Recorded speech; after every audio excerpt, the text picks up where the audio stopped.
살아계신 아버지 하나님, 오늘도 우리의 혼과 영과 몸을 지켜주시고 또 우리의 마음과 뜻과 힘을 다하여 주 앞에 나오게 하심을 감사드립니다. 주님의 성전 안에서 또한 온라인에서 원근 각처에서 모여 하나님 앞에 우리의 마음을, 우리의 전심을 쏟아내고 기도하며 나아가고자 하오니 하나님 우리를 받아주시고 우리의 뜻을 받아주시고 우리의 뜻이 하나님의 뜻에 닿게 또 장차 하나님의 뜻으로 우리가 또 주관되게 인도하여 주시옵소서. 하나님, 오늘도 우리 곁에 있는 긍휼이 필요한 이들을 위하여 기도드립니다. 자궁 내막암 일기로 고생하시는 우리 권사님을 하나님 붙들어 주시옵소서. 일기지만 예후가 좋지 않아 수술 이후에도 많은 고생을 하고 계시고 또 갑작스럽게 항암을 시작하셔서 몸에 많은 부담이 있는 상황입니다.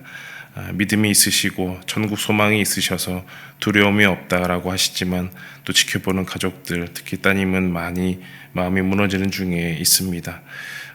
생각만 하면 눈물이 나오고 주님만 붙잡으며 기도하며 나아가는 이 기간 가운데 하나님 그 가정 가운데 함께 해주시고 기도하는 그 손을 붙잡아 주시고 하나님의 응답과 큰 은혜로 위로하여 주시옵소서. 하나님, 또한 치매로 인하여서 남편을 봉양하다가 너무나 이제 힘에 부쳐서 요양원에 보내드린 또 일도 있습니다. 하나님 그 가정을 붙들어 주시고 또 치매뿐만 아니라 몸의 여러 곳이 많이 노쇠하셔서 어려운 가운데 있사오니 하나님 편안하게 또 치료 잘 받고 요양하실 수 있도록 인도하여 주시옵소서. 곁에서 해드릴 수 있는 일이 많이 없어서 또한 자책하지 아니하게 하시고 하나님께 기도하면서 하나님 그 천국 소망과 하늘 소망을 그 마음 가운데 충만히 심어 주시옵소서. 하나님, 교회를 위해서 기도하기는 우리 예배 사역을 위해서 특별히 또 기도합니다. 우리 시온 찬양대, 글로리아 찬양대, 또 예배의 모든 안내를 담당하고 있는 예배부와 차량 봉사부까지 이르러서 하나님께서 붙잡아 주셔서 모든 예배를 준비하고 안내하고 또 맞이를 하는 모든 부서 가운데 하나님 힘 더하여 주시고 또 사랑의 마음, 또 환영의 마음, 환대의 마음을 더하여 주시옵소서. 나보다 더 남을 위해서 섬기는 그런 봉사입니다. 하나님, 찬양을 준비하고 예배를 준비하고 안내를 준비하고 차량의 입출차를 준비합니다. 실내외에서 열심히 노력하는 우리 봉사 부원들에게 함께 해주시고 마지막에는 결국 교회를 세워나가는 또 성도를 섬기며 하나님 나라를 이루고자 하는 그 마음을 주님 불쌍히 여겨 주시옵소서. 하나님, 우리 교회가 날마다 예배와 구제와 또 봉사와 선교로 나아가는 귀한 하나님의 공동체 되게 하여 주시고 특별히 오늘도 기도하며 또 말씀을 들으며 나아가는 그 기본으로 돌아가고자 하는 우리 모두 가운데 하나님 임재하여 주시옵소서. 이 시간 말씀 가운데로 나아갑니다. 우리의 어두운 눈을 열어서 주의 율법에서 놀라운 것을 보게 하여 주시고 오늘도 마음판에 하나님의 말씀, 하나님의 마음 귀하게 새기어 나아갈 수 있도록 인도하여 주시옵소서. 우리의 모든 소망을 주님께 돕고 예수님의 이름으로 기도하옵나이다. 아멘. 하나님 말씀 보겠습니다. 구약성경 역대하 13장 1절에서 18절까지 보도록 하겠습니다.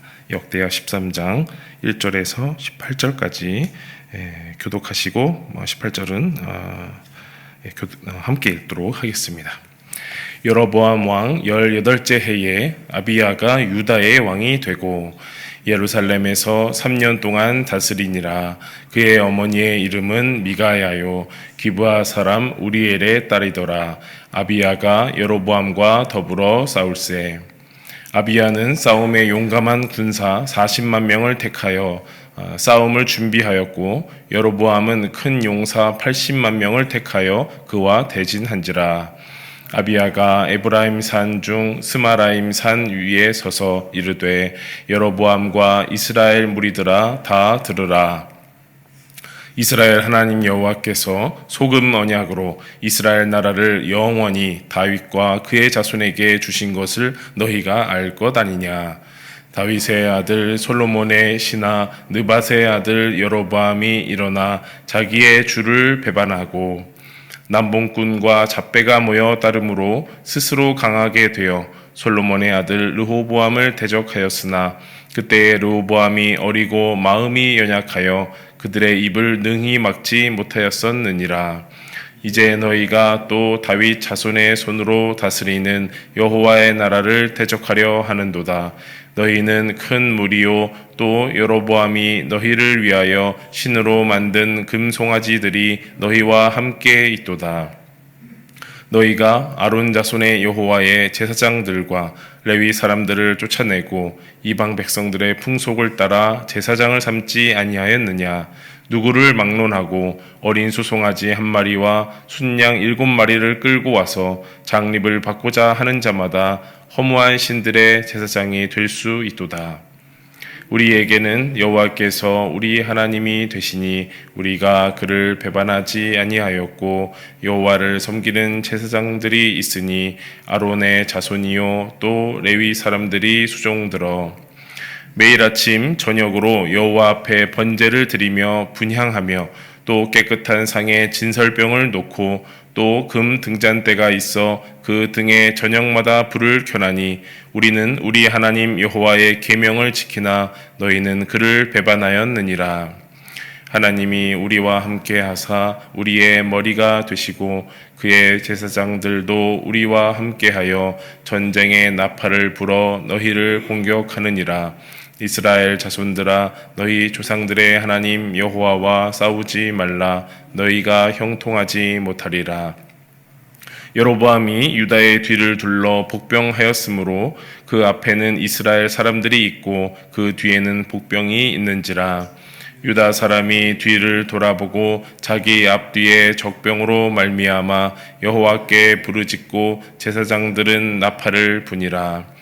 유다 사람이 소리 지르매 유다 사람이 소리 지를 때에 하나님이 여로보암과 온 이스라엘을 아비야와 유다 앞에서 치시니 이스라엘 자손이 유다 앞에서 도망하는지라.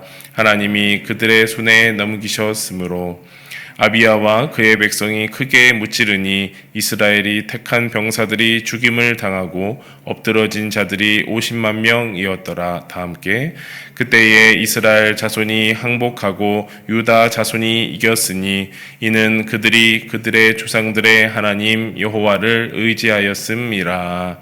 아멘. 네, 역대하 13장 18절까지 읽었습니다.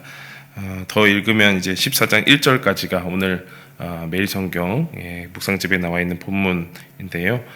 너무 길어서 18절까지만 읽었고요. 그 아비야의 그 최후 마지막까지 있는 오늘 14장 1절까지 쭉 읽어보시면 될 것 같습니다. 역대하를 읽으면서 참 좋게 썼다, 또 긍정적으로 썼다라는 생각이 듭니다. 반대로 이 똑같은 이야기, 또 똑같은 왕들의 이야기와 전쟁 이야기를 가지고도 열왕기상은 굉장히 이제 사실과 진실을 드러내면서 또 왕들이 순종했느냐 안 했느냐를 가지고 이제 평가를 좀 신랄하게 하는 반면에 역대상하, 특히 오늘 우리가 읽는 이제 역대하는 왕들의 이야기를 그 안에서 최대한 긍정적인 면들을 드러내고 그래서 주의 백성들이 어떻게 살아야 하는가, 여호와를 찾고 여호와를 의지하고 하나님만 구하라라는 그런 의미로 계속해서 기술해 나가고 있습니다.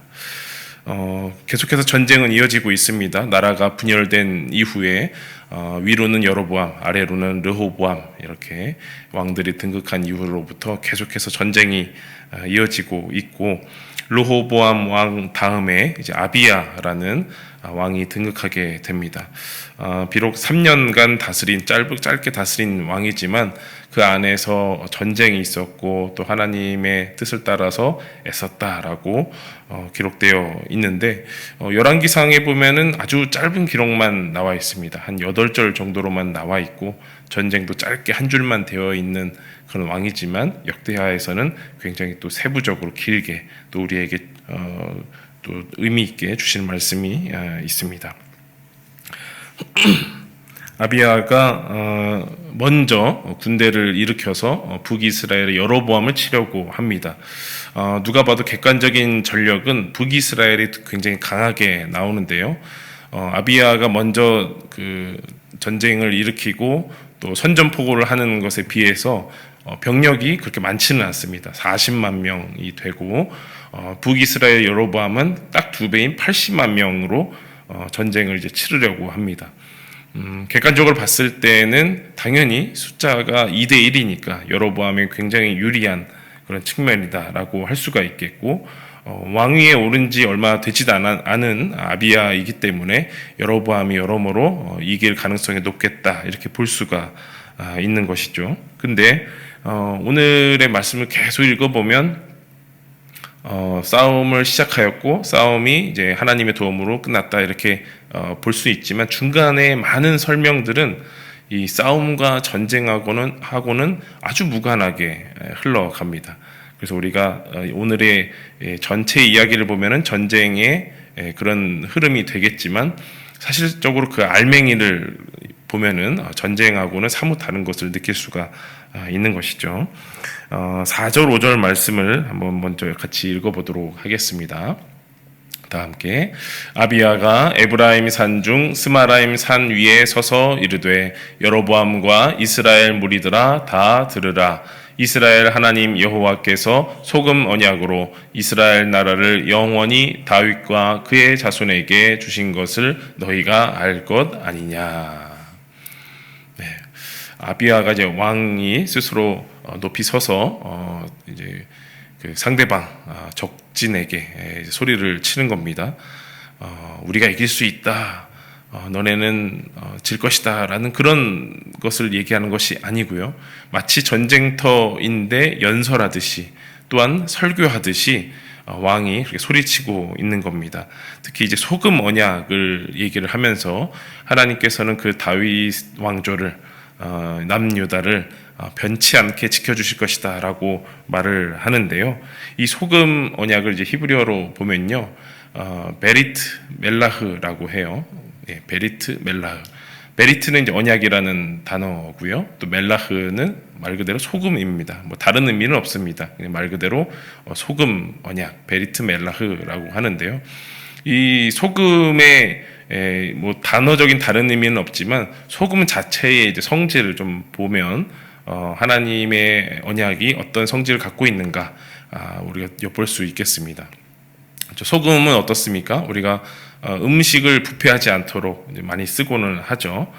이렇게 재래시장 또 전통시장에 가보면은 그 생선들 코너가 있는데 생선들 위에 늘 있는 게 이제 얼음이나 이제 소금이 이제 뿌려져 있는 것을 보게 됩니다. 그래서 음식물의 이제 부패를 방지하기도 하고 그 변치 않는 속성을 이어가게 하는 것이 이제 소금이다라고 볼 수가 있습니다. 그래서 하나님께서 다윗에게 주신 그 언약, 다윗 언약이 다윗에게만 유효한 것이 아니라 다윗 왕조 내내 변치 않고 그 언약이 이어질 것이다라는 것을 이 소금 언약이라는 단어로 볼 수가 있는 것이죠. 그것을 기반해서 이 아비야와 남유다가 전쟁을 치르는 것이겠습니다. 또 하나 소금의 그 특성을 한번 보면 멸절성에 있습니다. 멸절성. 우리가 그 상상만 해도 되게 아픈 그런 상상을 할 수가 있는데 이제 상처가 나가지고 거기에 소독약을 뿌려도 참 따끔따끔한데 거기에 소금을 바른다면 어떻겠습니까? 아주 그냥 너무나 아프고 쓰리고 할 것이죠. 또 그 우리가 김장을 할 때 배추를 씻고 그 다음에 뭘 합니까? 소금을 팍팍 뿌리죠. 그러면은 배추에 소위 우리가 숨이 죽는다 그러죠. 배추가 이제 빳빳했던 배추들이 숨이 죽으면서 축 늘어지게 됩니다. 수분을 빼앗아서 이런 일이 일어나는 것인데 생물이나 이 식물들이 소금으로 인해서 그 수분이 이렇게 빼앗기게 되면은 이제 그 생명성을 잃게 되는 거죠. 그러니까 이 소금이라는 그 특성을 통해서 하나님의 그 품성 또 하나님의 특성을 이렇게 엿보게 되면 변함없는 그런 성격, 변함없는 하나님의 인품이 드러나는 것인데 반대로 이 소금을 가지고서도 생명이 있고 없고를 이제 볼 수 있다. 이런 특징들을 볼 수가 있는 겁니다. 그래서 이 소금 언약이라는 단어를 통해서 아비야가 선전포고를 하고 이후에 6절부터 9절까지 이르러서 좀 긴 그 말을 통해서 아비야는 북이스라엘의 죄를 낱낱이 이제 열거를 하게 됩니다. 북이스라엘 죄 한번 그 화면 한번 띄워주시면요. 첫 번째, 두 번째가 있는데 첫 번째는 자신을 위하여 금송아지들을 신으로 만들었다 이렇게 볼 수 있습니다. 자신을 위하여 금송아지들을 신으로 만들었는데 조금 이따 그 지도도 한번 보여드리고요. 두 번째는 여호와의 제사장들과 레위인을 쫓아내고 이방의 풍속을 따라서 제사장을 삼았다 이렇게 됩니다. 금송아지를 둔 곳을 보면 저 맨 위와 중간쯤에 빨간 별을 달아드렸고 송아지도 이렇게 해놨는데 맨 위가 단 그리고 가운데쯤이 베델입니다. 그러니까 북이스라엘의 제일 윗지방 단과 또 제일 아래 베델을 그 신앙의 명소로 선정을 하면서 그곳에 금송아지를 두어서 여로보암이 마치 모세처럼 이 송아지가 너희를 애굽에서 인도하여 내었다라고 말을 하면서 이제 더 이상 예루살렘 남유다 쪽으로 갈 것 없다. 단과 베델에서 예배하면서 여호와를 섬겨라 이렇게 신앙을 변질시켰다라는 것이죠.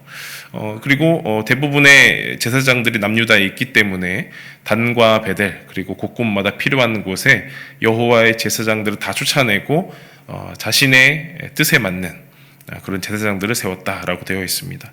또 오늘 본문을 보면은 어린 수송아지 그리고 순양들을 끌고 와서 누구든지 제사장들을 되게 하였다라는 말도 기록되어 있어요.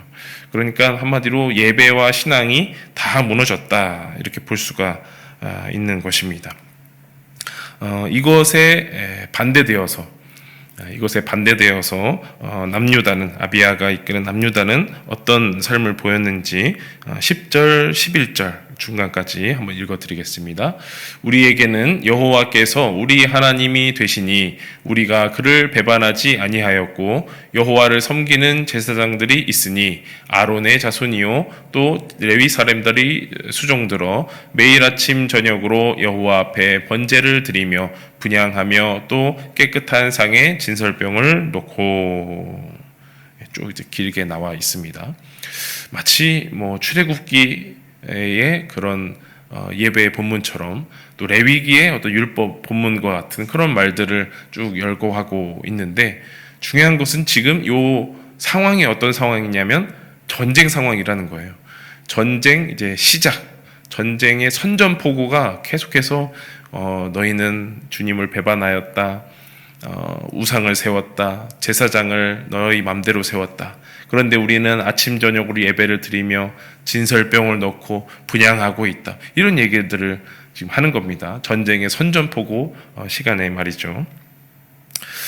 그러니까 이 전쟁은 이 왕에게 있어서 너무나 중요한 이 전쟁은 병력을 많이 모으는 것도 중요한 것이 아니고 우리의 힘을 드러내서 상대방을 기죽이게 하는 것도 그 시작이 아니고 하나님 앞에 얼마나 진실하고 얼마나 바르게 하나님을 또 얼마나 열망하며 찾는가가 가장 중요하다라는 것을 보여주고 있는 거죠.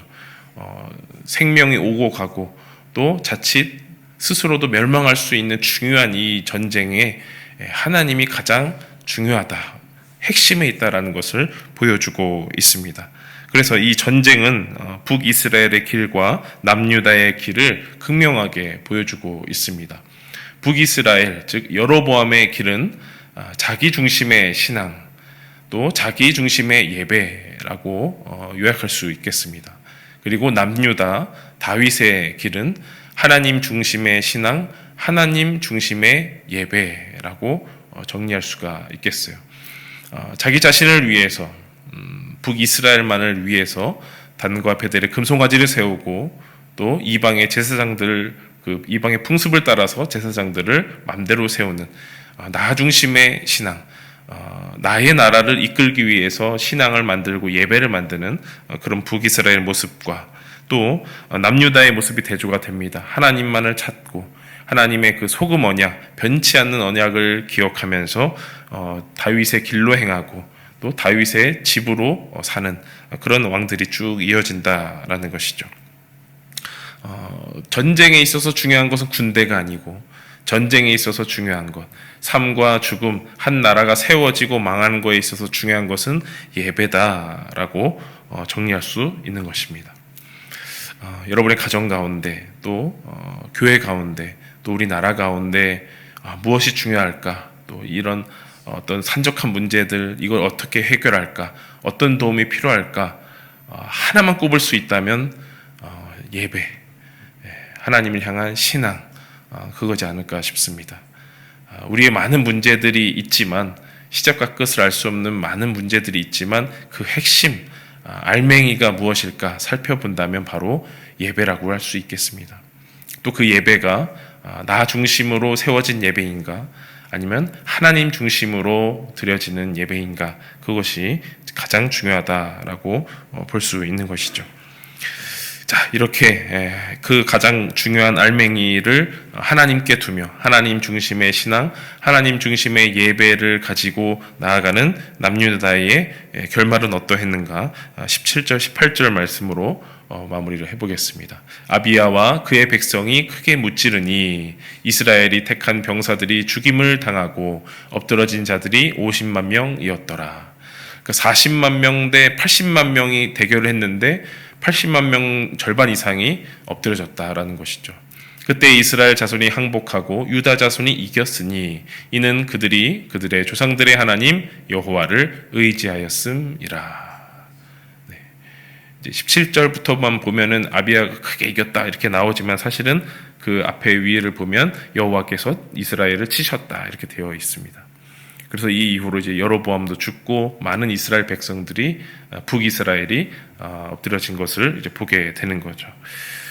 남유다는 하나님 여호와만을 의지하였습니다. 말의 뜻을 보면 여호와 한 분만을 한 분께 기대했다 이렇게 보게 됩니다.